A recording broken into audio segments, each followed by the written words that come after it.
ಅದರಿಂದ ನೆಕ್ಸ್ಟ್ ಅವೆಲ್ಲ ಡೆವಲಪ್ ಆದರೆ ನಮಗೆ ಒಂದು 450ರಿಂದ 500 ಹಸುಗಳು ಹಾಲು ಕೊಡೋದು ಬರುತ್ತೆ.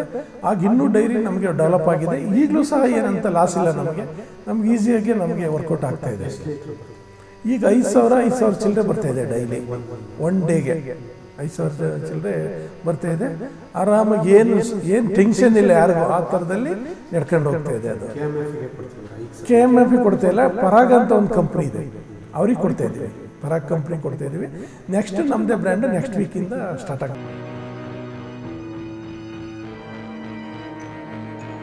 ಈ ನಮ್ಮ ಕುಟುಂಬ ಅಂತ ಅಂದರೆ ಪೂರ್ತಿ ಅಗ್ರಿಕಲ್ಚರಲ್ಲೇ ಬಂದಿರೋ ಅಂಥದ್ದು.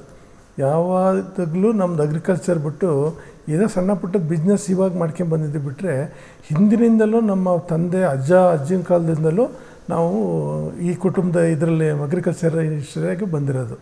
ಯಾವ ಒಂದು ಇದರಲ್ಲೂ ಇಂಡಸ್ಟ್ರಿಗಳದ್ದು ಈಗೀಗೆಲ್ಲ ಸ್ವಲ್ಪ ಆ ಕಡೆ ಕಾಂಟ್ರಾಕ್ಟ್ ಆಗ್ಬೋದು, ಈ ಬೇರೆ ಬೇರೆ ಉದ್ಯಮಿಗಳಿಗೆ ಬಂದಿರೋದು ಬಿಟ್ಟರೆ ಹಿಂದಿಂದಲೂ ನಮ್ಮದು ಅಗ್ರಿಕಲ್ಚರೇ. ಈಗ ನಮ್ಮದೇನಾಗಿತ್ತೆ ಅಂತಂದರೆ ಅವಾಗಿಂದನೂ ಒಂದು ಸಾಧನೆ ಮಾಡ್ಕೊಂಡು ಬರ್ತಾಯಿದ್ವಿ.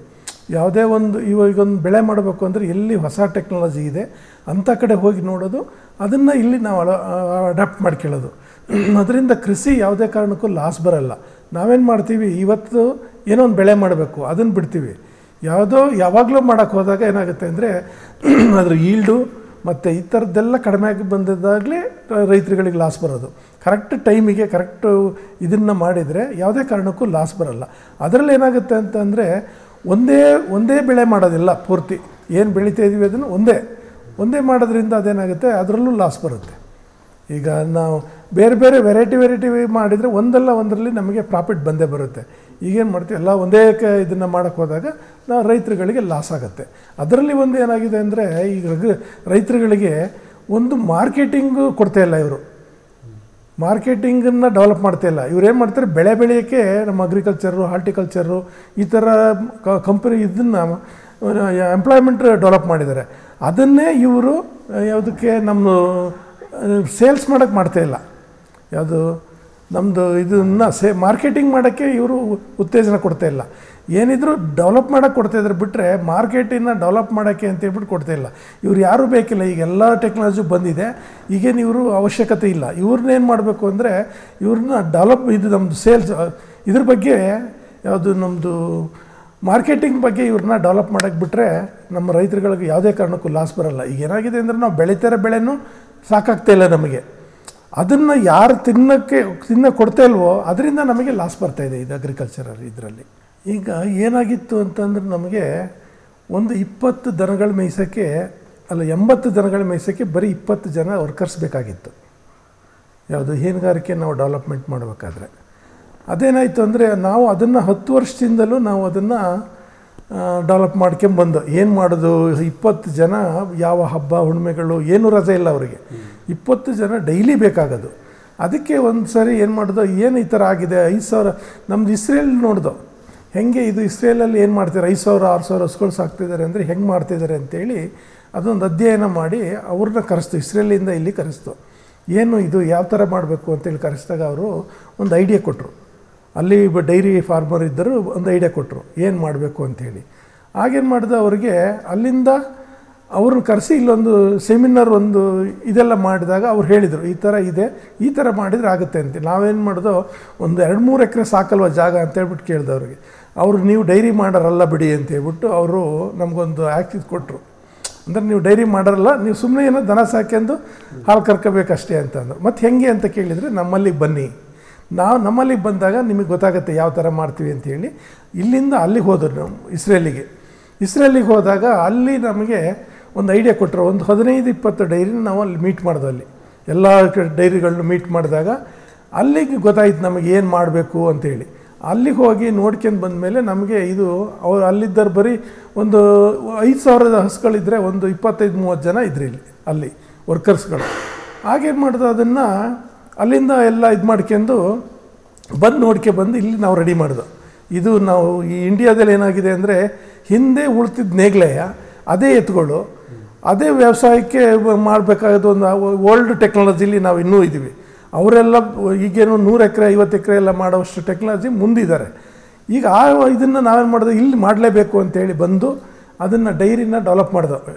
ಮಾಡಿ ಒಂದು 6 ಎಕರೆಲಿ ಬರೀ ಶೆಡ್ ಕಟ್ಟಿದ್ದೀವಿ, 6 ಎಕರೆ ಶೆಡ್ ಕಟ್ಟಿ ಅದಕ್ಕೆಲ್ಲ ಯಾವ್ಯಾವ ಟೆಕ್ನಾಲಜಿಲಿ ಮಾಡಬೇಕು ಅಂತೇಳಿ ಮಾಡಿ ಅಲ್ಲಿ ಇಸ್ರೇಲಿಗಿಂತ ಇನ್ನೂ ಟೆಕ್ನಾಲಜಿ ಚೇಂಜ್ ಮಾಡಿದ್ದೀವಿ. ಇಲ್ಲಿ ಅಡಾಪ್ಟ್ ಮಾಡ್ಕೊಂಡು ಯಾವ್ಯಾವುದು ಅವರು ವೇಸ್ಟ್ ಆಗಿತ್ತು. ಈಗ ಅಲ್ಲೇನಾಗೋದು ಅಂದರೆ ರೌಂಡ್ ಮಾಡಿಬಿಟ್ಟಿದ್ರು ಇದನ್ನು, ಅದು ನಮ್ಮದು ಪಾರ್ಲರೆಲ್ಲ ರೌಂಡ್ ಮಾಡಿ ಅಲ್ಲಿ ಹೋದರೆ ಸ್ಮೆಲ್ಲು, ಸಿಕ್ಕಾಪಟ್ಟೆ ಸ್ಮೆಲ್ಲು. ಅದರಿಂದ ಅದೇನು ಮಾಡೋದು ಅಂತಂದರೆ ನಾವೆಲ್ಲನೂ ಫುಲ್ ಚೇಂಜ್ ಮಾಡೋದು. ಅದನ್ನು ಚೇಂಜ್ ಮಾಡಿ ನಮ್ಮ ಇದಕ್ಕೆ ನಾವು ಏನು ಮಾಡಬೇಕು ಅಂತ ಇದಿತ್ತು ಅದೆಲ್ಲನೂ ಅಡಾಪ್ಟ್ ಮಾಡ್ಕೊಂಡು ಈಗ ಒಂದು ಸಿಸ್ಟಮೆಟಿಕ್ಕಾಗಿ ಬಂದಿದೆ. ಈಗೇನಾಗಿದೆ, ಆರ್ಗ್ಯಾನಿಕ್ಕು ಅಂತ ಹೇಳ್ಬಿಟ್ಟು ಎಲ್ಲ ಬೆಂಗಳೂರಿಗೆ ಈ ಕಡೆಗೆಲ್ಲ ಹಾಲು ಸಪ್ಲೈ ಮಾಡ್ತಾರೆ. ಯಾವುದೂ ಆರ್ಗ್ಯಾನಿಕ್ ಇಲ್ಲ ಅಲ್ಲಿ. ಸುಮ್ಮನೆ ಎಲ್ಲ ಇಲ್ಲಿ ರೈತರುಗಳ ಹತ್ರ ತಗೊಂಡು ಹೋಗೋದು ಆರ್ಗ್ಯಾನಿಕ್ಕು ಅಂತ ಹೇಳ್ಬಿಟ್ಟು ರೈತರುಗಳಿಗೆ ಜನಗಳಿಗೆ ಹಾಳು ಕೊಡ್ತಿರೋದು, ಈ ಥರ ಎಲ್ಲ ಆಗ್ತಾಯಿದೆ. ಅದರಿಂದ ಕರೆಕ್ಟ್ ಆರ್ಗ್ಯಾನಿಕ್ ಮಾಡಬೇಕು ಅಂದರೆ ಅವನ ಹತ್ರ ಒಂದು 600-700 ಎಕರೆ ಜಮೀನಿರಬೇಕು. ಜಮೀನಿದ್ದವ್ರು ಮಾತ್ರ ಒಳ್ಳೆ ಕ್ವಾಲಿಟಿ ಹಾಲು ಮತ್ತು ಕ್ವಾಲಿಟಿ ಇದನ್ನು ಫುಡ್ ಕೊಟ್ಕೊಂಡು ಅವ್ರಿಗೆ ಮಾಡ್ಬೋದು. ಬಿಟ್ಟರೆ ಯಾವುದೋ ಇಲ್ಲಿಂದ ನಮ್ಮ ರೈತರುಗಳಿಂದ ಹಾಲು ಪರ್ಚೇಸ್ ಮಾಡಿ ಅದು ನಮಗೆ ಏನು ಇದು ಬರಲ್ಲ, ಏನು ಆರ್ಗ್ಯಾನಿಕ್ ಹಾಲಾಗಲ್ಲ. ಅದರಿಂದ ಈಗ ನಾವೇನು ಮಾಡಿದ್ದೀವಿ, ಅದನ್ನು ಆರ್ಗ್ಯಾನಿಕ್ ಹಾಲು ಮಾಡಬೇಕು ಅಂತೇಳ್ಬಿಟ್ಟು ಈಗೆಲ್ಲ ನಾವು ಪ್ರೋಸೆಸಿಂಗ್ ಎಲ್ಲ ನಡೀತಾ ಇದೆ. ಇನ್ನು 1-1.5 ತಿಂಗಳಲ್ಲೆಲ್ಲ ಈ ಪ್ರೋಸೆಸಿಂಗ್ ಹಾಲಿನ ಯೂನಿಟನ್ನು ರೆಡಿ ಮಾಡಿ ನಮ್ಮದೇ ಒಂದು ಗ್ರೂಪ್ ಮಾಡಿ ಅದನ್ನು ಬಿಡೋಕ್ಕೆ ತಯಾರು ಮಾಡ್ತಾಯಿದ್ವಿ. ಈಗ ನಾವು ಅಂದರೆ ನಮ್ಮದೇ ಒಂದು ಬ್ರ್ಯಾಂಡಲ್ಲಿ ಮಾಡ್ತಾಯಿದ್ವಿ ಅದನ್ನು. ಈಗ ಎಂಪ್ಲಾಯ್ಮೆಂಟು ಡೆವಲಪ್ ಆಗಬೇಕು, ಜನಗಳಿಗೂ ಒಳ್ಳೆ ಹಾಲು ಸಿಗಬೇಕು.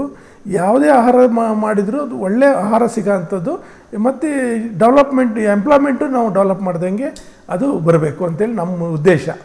ಈಗ ಏನಾಗಿದೆ ಅಂದರೆ ನಮಗೆ 2 ಡಾಕ್ಟ್ರು ಪರ್ಮನೆಂಟಾಗಿರ್ತಾರೆ. ಅವ್ರಿಗೇನು ಮಾಡಿದ್ದೀವಿ ಅಂದರೆ ಅಲ್ಲೇ ಕ್ವಾರ್ಟರ್ಸು ಮತ್ತು ಅವರಿಗೆ ಉಳ್ಕೊಳ್ಳೋಕೆ ಇದು ನಮ್ಮದು ಮೆಶ್ಶು, ಊಟಕ್ಕೆಲ್ಲ ಮೆಶ್ಗಳು, ಅವ್ರಿಗೇನು ಸವಲತ್ತು ಬೇಕೋ ಎಲ್ಲನೂ ಕೊಟ್ಕೊಂಡು ಅವ್ರನ್ನ ಅಲ್ಲೇ ಇಟ್ಟಿದ್ದೀವಿ. 2 ಡಾಕ್ಟ್ರು 10 ಜನ ವರ್ಕರ್ಸು, ಟೋಟಲ್ 12 ಜನ ಇದ್ದಾರೆ. 1,000 ದನಗಳನ್ನ ಮೇಂಟೈನ್ ಮಾಡ್ಬೇಕು ಅವರು. ಈಗ ನಮ್ಮ ಹತ್ರ 750-800 ಆಗಿದೆ. ಇನ್ನು ನೆಕ್ಸ್ಟ್ ಅದು ಡೆವಲಪ್ ಆದಾಗ ಅವರೇ ಮಾಡಬೇಕು, ಬೇರೆ ಯಾರೂ ಬರೋಂಗಿಲ್ಲ. 1,000 ಹಸುಗಳು ಅವ್ರಿಗೆ ಇರೋದು ಎಷ್ಟು 2 ಅವರ್ಸ್ ಅಷ್ಟೇ ವರ್ಕು. ಅಷ್ಟು ಹಸುಗಳಿದ್ರು 2 ಅವರ್ಸ್ ಮಾತ್ರ ವರ್ಕ್ ಇರುತ್ತೆ ಅವ್ರಿಗೆ, ಬಾಕಿ ಟೈಮಲ್ಲೆಲ್ಲ ಫ್ರೀ ಇರ್ತಾರೆ. ಡಾಕ್ಟ್ರ್ ಮಾತ್ರ ಅಬ್ಸರ್ವೇಷನ್ ಇರುತ್ತೆ. ಈಗ ನಾವೇನು ಮಾಡ್ತೀವಿ, ಸೆಮೆನ್ಸ್ ಎಲ್ಲ ನಮ್ದು ಹೊರಗಡೆಯಿಂದ ತರಿಸ್ಕೊಡ್ತೀವಿ. ಅದು ಒಂದು ಸಾರಿ ತರಿಸಿದ್ರೆ 1,000-1,500 ಸೆಮೆನ್ಸ್ ತಂದುಬಿಟ್ಟು ಅವನ್ನ ನಮ್ಮದೇ ಒಂದು ಆಕ್ಸಿಜನ್ ಇದರಲ್ಲಿ ಅದನ್ನ ಇಟ್ಟಿರ್ತೀವಿ. ಯಾವಾಗ ಬೇಕಾಗುತ್ತೆ ಅದು ಯೂಸ್ ಮಾಡ್ಕೊಂಡು ನಾವು ಅದಕ್ಕೆ ಇಂಜೆಕ್ಷನ್ ಕೊಡ್ತಾರೆ. ಅದಕ್ಕೆ ಸೆಮೆನ್ಸಿಗೆ ಎಷ್ಟು ಖರ್ಚಾಗ್ತದೆ? ಸೆಮೆನ್ಸಿಗೆ ಒಂದು ಸೆಮೆನ್ಸಿಗೆ 3,500 ರೂಪಾಯಿ ಇದೆ. ಈಗ ABS ಸೆಮೆನ್ಸಿಗೆ ಒಂದು 3,500 ರೂಪಾಯಿ ಇದೆ. WWS 3,500 ಇದೆ. ಅದರಿಂದ ಆ ಸೆಮೆನ್ಸ್ ತಂದುಬಿಟ್ಟು ನಾವು ಅದಕ್ಕೆ ರ್ಯಾಪ್ ಮಾಡ್ಕೊತೀವಿ. ಈಗ ಏನಾಯಿತು ಅಂದರೆ ಇನ್ನೂ ನಮ್ಮದು ಡೆವಲಪ್ ಅಂತಂದರೆ ಇನ್ನೂ ಒಂದು 2 ವರ್ಷ ಹೋಗಬೇಕು. ನಮಗೆ 500 ದನಗಳು ಹಾಲು ಕೊಡೋಂಗಾದರೆ 1,000 ಹಸುಗಳಲ್ಲಿ 70% ಇರಬೇಕು. ಅದು ಇನ್ನೂ ನಾವು ಏನು ಮಾಡೋದು ಅಂದರೆ ನಾವು ಅದು ನಮ್ಮದು ಛತ್ತೀಸ್ಗಢದಿಂದ ಸ್ವಲ್ಪ ಅನಿಮಲ್ಸ್ ತಂದು ಅದು ಸ್ವಲ್ಪ ಹೀಪರ್ಸು ಸ್ವಲ್ಪ ಲೇಟ್ ಆಯಿತು. ಅದರಿಂದ ನೆಕ್ಸ್ಟ್ ಅವೆಲ್ಲ ಡೆವಲಪ್ ಆದರೆ ನಮಗೆ ಒಂದು 450-500 ಹಸುಗಳು ಹಾಲು ಕೊಡೋದು ಬರುತ್ತೆ.